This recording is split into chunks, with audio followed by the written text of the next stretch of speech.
첫 번째 안식월 시간을 주님의 은총과 여러분의 사랑과 기도 속에서 잘 마치고 돌아왔습니다. 지난주 설교 시간에 우리 김상현 권사님께서 나를 떠나서 나에게로 들어간다라는 그 말씀이 제게 큰 울림을 주었습니다. 신앙이라고 하는 것은 탈향이라고 이야기를 합니다. 그 뜻은 옛것을 벗어나서 새로운 것을 지향한다라고 하는 그런 의미, 다른 말로 표현한다면 늘 새로운 존재를 향하여서 간다라는 그런 뜻을 갖고 있습니다. 다시 말하면 거짓된 나의 모습에서 참된 나의 모습으로 돌아가는 것이 신앙생활이라고 표현을 할 수 있습니다. 내가 달라지면 가정도 달라지고 세상도 달라지는 것입니다. 저는 여러분들이 이 소망을 품고 날마다 새로운 삶을 향하여서 힘찬 발걸음을 내딛는 참된 신앙인의 사람으로서 길을 걷는 여러분이기를 빌어봅니다. 가장 볼만한 묘기 가운데 하나가 서커스단에서 펼치는 공중묘기입니다. 왜냐하면 그 고개는 가장 높은 곳에서 가장 먼 거리를 그네라고 하는 하나의 의지에서 오고 가기 때문인 것입니다. 한 번은 서커스를 관람했던 한 청중이 서커스단에게 묻습니다. 당신들은 그 고개 가운데 실수하지 않습니까? 라고. 그랬더니 그 고개단 속에 소속된 한 사람이 이렇게 이야기를 합니다. 우리는 매번 공연을 할 때마다 실수합니다. 그런데 단지 표가 나지 않기 때문입니다. 이제 실수에서 떨어지려고 하는 그 순간 그들은 다시 힘차게 뛰어오른다라는 것입니다. 그래서 마치 실수하지 않는 것처럼 보인다라고 이야기를 하는 것이었습니다. 그러면서 덧붙인 말이 뭐냐? 여러분, 공중묘기를 할 때 그 밑에는 그물망이 쳐져 있기 때문에 우리는 언제나 안전하다라고 생각하며 고개를 합니다라고 이야기를 하는 것이었습니다. 여러분, 신앙생활이라는 거 바로 이와 같은 것입니다. 하나님을 믿고 신뢰하게 될 때 때로는 우리는 실패하기도 합니다. 넘어짐기도 합니다. 그러나 두려워하지 않는 이유는 왜? 하나님이 우리의 주가 되신다는 거, 우리의 삶을 날마다 인도하시기 때문에 우리는 안전하다라고 하는 거, 이 안전하다라고 하는 신뢰감이 우리 마음속에 다져지고 다져져서 우리는 모든 실패를 딛고 바로 하나님의 뜻하신 사람으로서의 그 자리 가운데 오르게 되는 것입니다. 우리는 지난주 느보산에서 가나안 땅을 바라보는 모세의 이야기를 말씀 나누었습니다. 모세는 과연 느보산에서 실패한 것인가? 아니라는 이야기인 것입니다.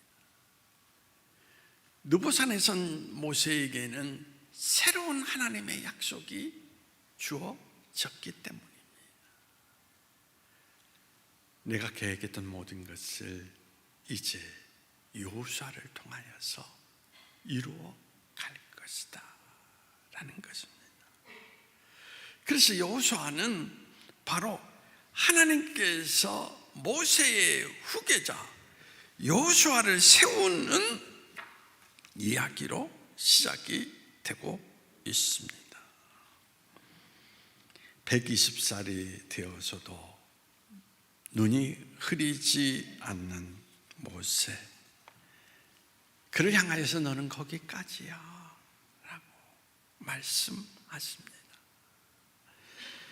아직은 연약해 보이는 새로운 지도자 여호수아, 그를 하나님께서 세우십니다. 신앙적으로 볼 때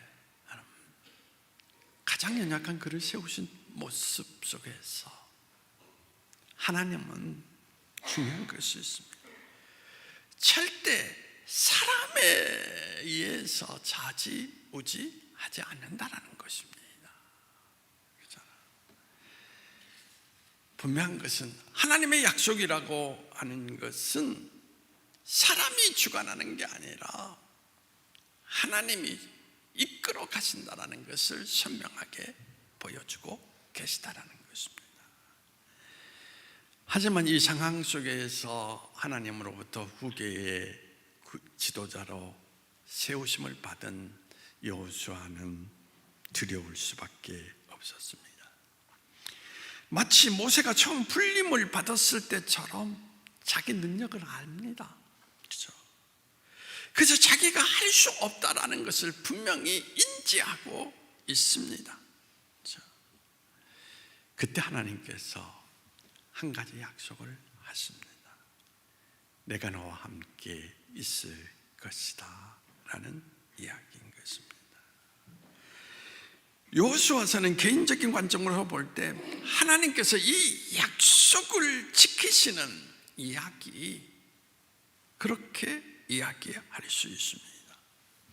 여호수아가 도무지 돌파할 수 없는 장애물을 만났을 때마다, 그리고 해결할 수 없는 문제를 만날 때마다 하나님이 친히 나타나셔서 하나님의 방법으로 그 장애물을 극복해 가신다라는 이야기인 것입니다. 그래서 여호수아 성경을 여러분이 읽어보면 어떤 성경보다도 기적의 이야기가 많이 나타나고 있는 것을 찾아볼 수 있습니다. 여호수아에게 지도자로서 가장 힘든 것이 바로 3장에 나오는 요단강을 건널 때 일이었습니다. 홍해는 이스라엘 백성이 피해갈 수 없는 상황에서, 그리고 도저히 인간적으로 방법이 생각나지 않는 상황에서 하나님의 기적을 경험했다면 요단강은 완전히 다릅니다. 요단강 건너편이 바로 가나안 땅입니다. 그렇게 큰 강도 아닙니다. 하나님이 명령하신 때가 가장 이스라엘 백성들 가운데 가장 큰 홍수로 요단강이 범람하는 시기였습니다. 하지만 며칠만 참으면 건너갈 수 있습니다. 그러다가 서두를 필요도 없습니다. 왜냐하면 뒤에서 쫓아오는 애굽의 군대가 있는 것도 아니기 때문입니다. 그런데 요단강이 더 힘든 길이었다라는 것입니다. 홍해 앞에 선 여호수아는 믿음이라고 하는 관점 속에서 그는 생각하게 됩니다. 과연 믿음이란 뭘까? 믿음이란 관념적으로 생각하는 것이 아니라 믿음이라고 하는 것은 순종하는 것이라는 것입니다. 그래서 그는 즉시 법궤를 앞세우고 하나님의 말씀대로 실행하여서 길을 걸어가고자 발을 내디딜 때에 바로 요단강이 갈라지는 그런 역사가 나타나는 것을 찾아볼 수 있습니다. 성경은 여호수아를 통하여서 하나님이 하나님 되심을 선명하게 보여줍니다.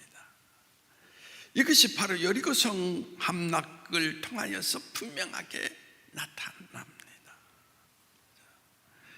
여리고성의 전쟁을 통하여서 하나님께서 나타내 주시는 것은, 전쟁은 하나님의 손에 달렸다라는 것을 분명하게 보여주는 사건이라고 말씀을 드릴 수가 있습니다.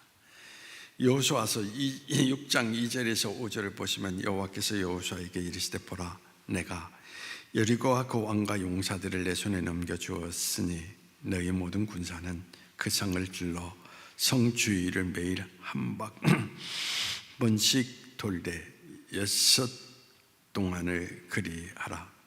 제사장 7은 7양각 나팔을 잡고 언약궤에 나아갈 것이요 7째 날에는 그 성을 7번 돌며 그 제사장들은 나팔을 불 것이며 제사장들은 양각 나팔을 길게 불어 그 나팔 소리가 너희에게 들릴 때까지 백성은 다 큰 소리로 외쳐 부를 것이라.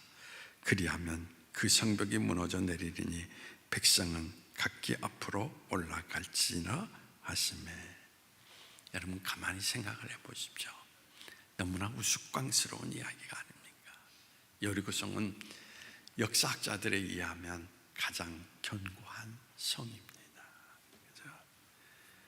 그래서 어느 누구도 침범할 수 없는 강한 성이었습니다. 그런데 오합지졸인 이스라엘 백성이 하루에 한 바퀴씩 돌고 마지막 날에 7바퀴를 돈다고. 그렇죠? 여러분 이해되십니까? 얼마나 허무맹랑한 이야기입니까?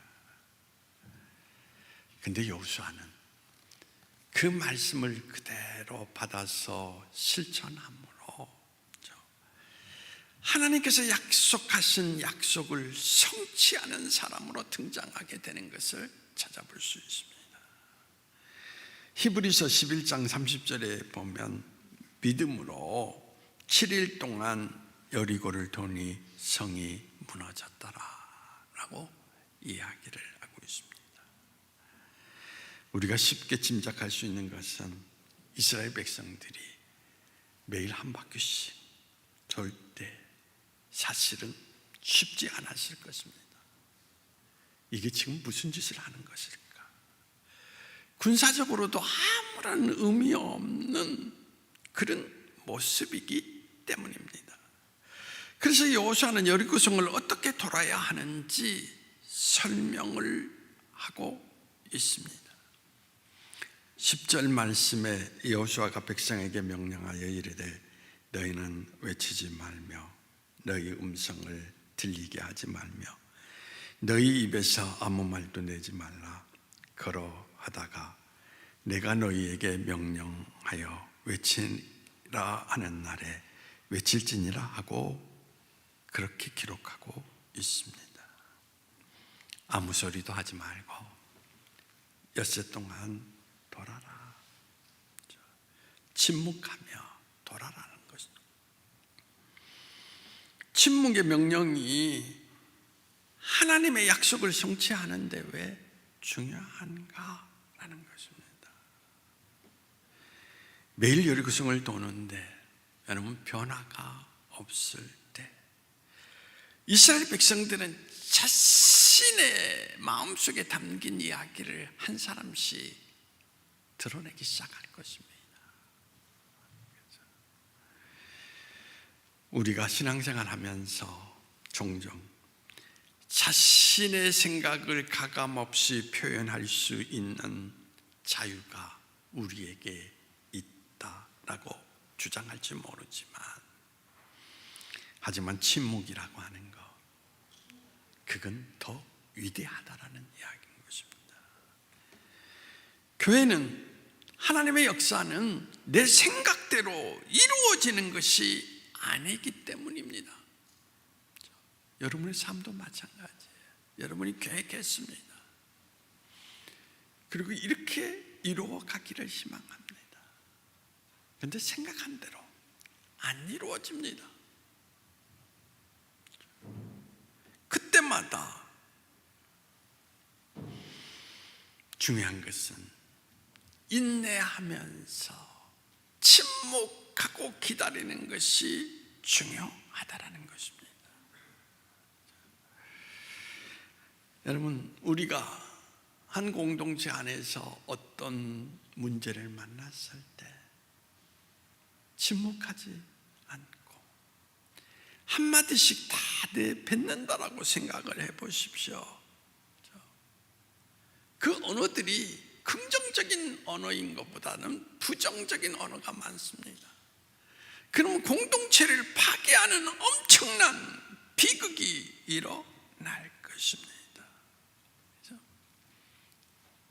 그래서 저는 우리 공동체 안에서도 또 모든 사람들과의 이야기 속에서 사실은 긍정적인 이야기보다 부정적인 이야기로 상대방에게 상처를 주는 일이 많다라는 것입니다. 그래서 만약에 이스라엘 백성들이 여리고성을 한 바퀴씩 돌면서 아무런 변화가 일어나지 않을 때 그들이 던진 부정적인 이야기들이 쌓이고 쌓인다면 그들은 하나님을 향한 믿음을 잃어버렸을 뿐만 아니라 그 공동체가 분열되는 결과를 가져왔을 것입니다.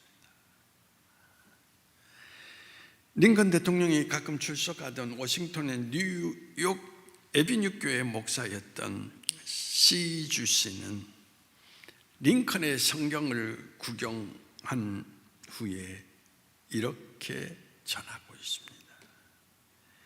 우연히 손때가 묻은 성경의 한 페이지를 발견했는데 거기에 손자국이 여러 번 새겨져 있는 것을 볼 수 있었습니다.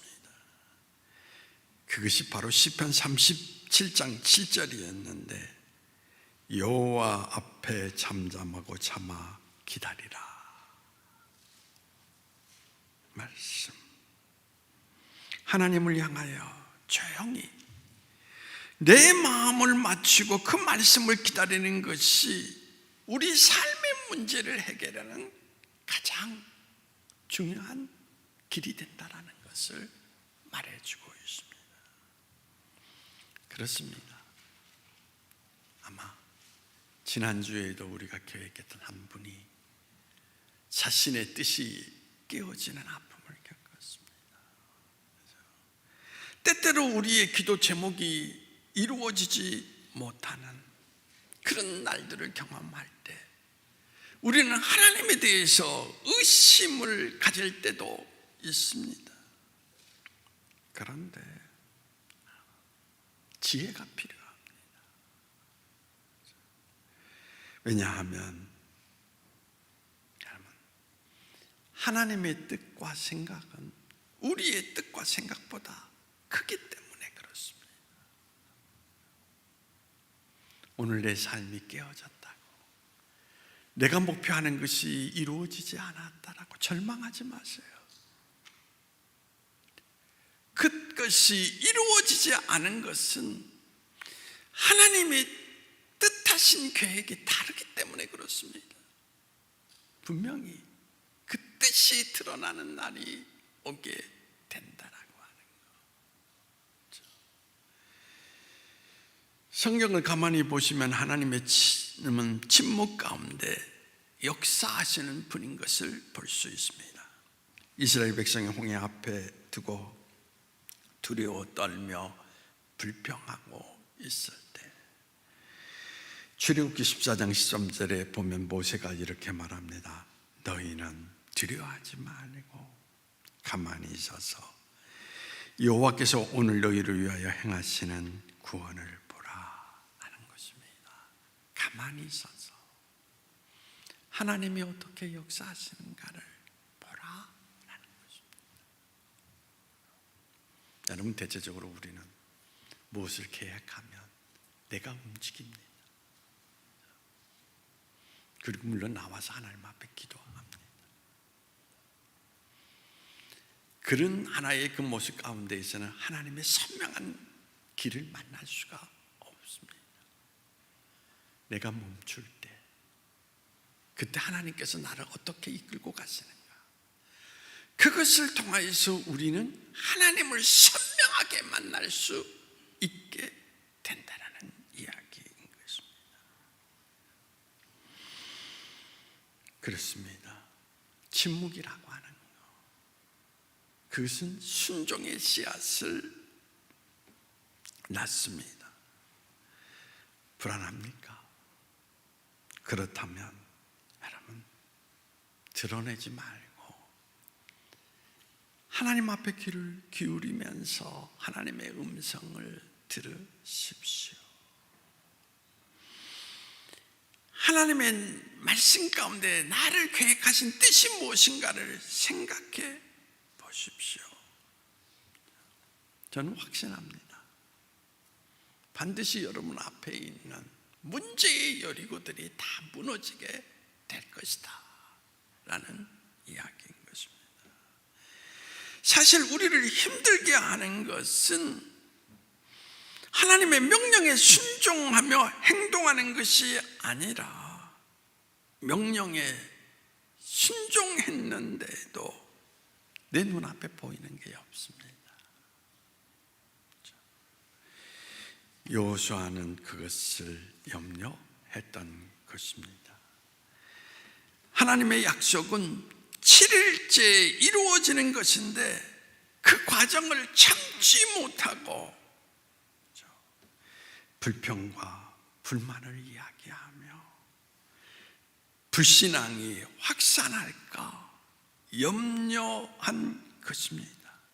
왜냐하면 광야에서 조금의 불편도 참지 못하고 항의하는 이스라엘 백성의 모습을 너무나 많이 보았기 때문입니다. 그렇습니다. 하나님 앞에 순종하는 사람은 어떤 사인도 보이지 않을 때 바로 정확하게 그 믿음이 증명이 되는 것입니다. 저는 여러분에게 오늘 묻고 싶습니다. 여러분의 여리고가 무엇입니까? 여리고성이 무너진 것은 철저하게 하나님의 방법을 통해서입니다.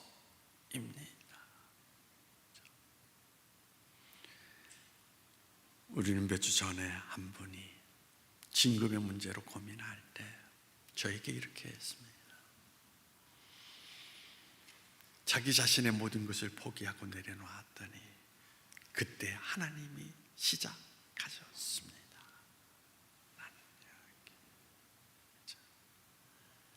여러분, 정말 여러분이 여러분의 삶의 문제를 해결하기를 원한다면 하나님을 향한 중심을 잃지 않고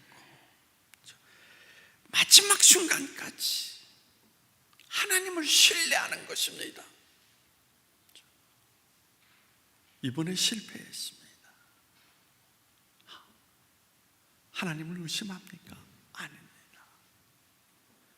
하나님이 나보다 더 큰 계획을 가지고 계시겠구나. 신뢰하면서 가보십시오. 저는 확신합니다. 그분에게 선명한 하나님의 역사가 나타나게 될 것이라고 하는 거.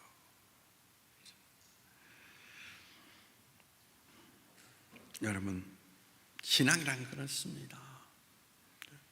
우리의 삶의 문이 열려지지 않거나 우리의 삶의 여건이 형성되지 않았을 때, 그렇죠?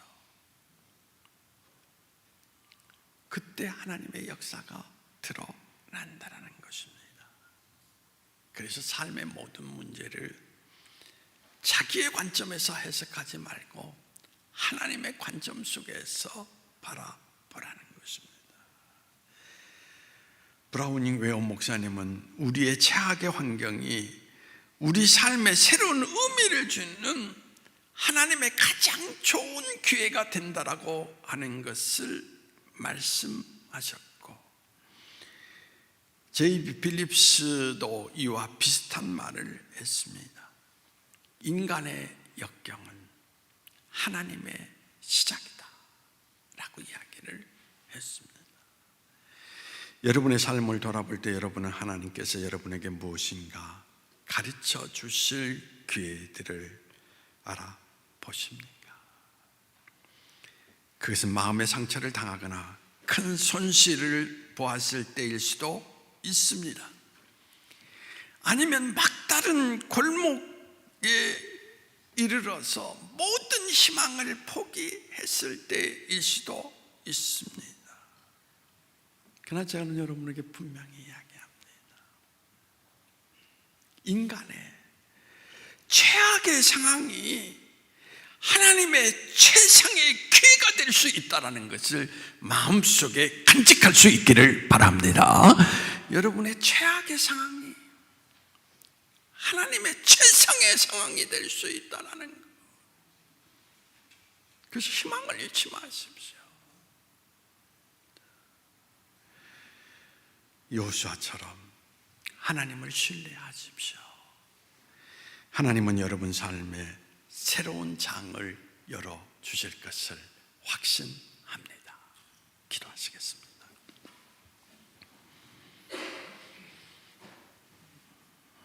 우리가 하나님의 길을 걷지만 하나님을 신뢰한다라는 것, 삶의 문제를 겪을 때마다 흔들립니다. 그러나 그럼에도 불구하고 바로 우리의 삶의 위기가 우리의 믿음을 드러낼 수 있는, 그래서 하나님이 역사하실 수 있는 최상의 시간이 된다라는 것을 기억하게 하여 주시고, 그 가운데 중심을 잃지 않고 하나님의 길을 걷는 우리의 믿음의 삶이 될 수 있도록 우리를 주께서 인도해 주시기를 원하오며 나사렛 예수님의 이름으로 기도하옵나이다. 아멘.